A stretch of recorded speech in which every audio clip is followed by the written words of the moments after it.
Baik, Abang Po, Cangcingnya Babe, di mana Anda berada. Kali ini kami dari Sekojor ingin memperkenalkan beberapa teknik permainan Sekojor.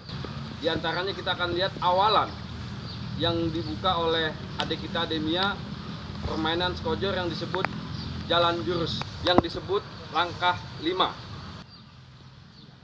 Sekarang kita saksikan permainan Sekojor yang disebut sambut gulung.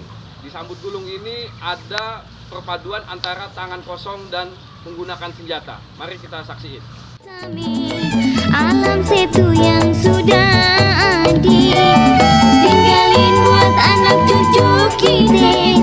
Resapan air kota Jakarta, encang-encing, enyak babe, mani lagi sumbang sini.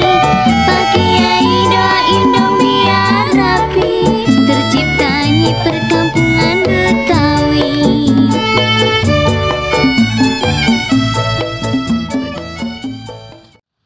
Sekarang kita akan sama-sama lihat permainan Sekojor yang sering disebut pada umumnya adalah sambut kroyok.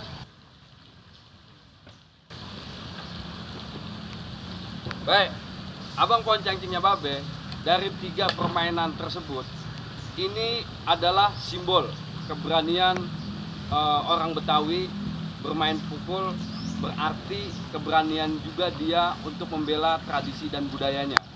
Terima kasih.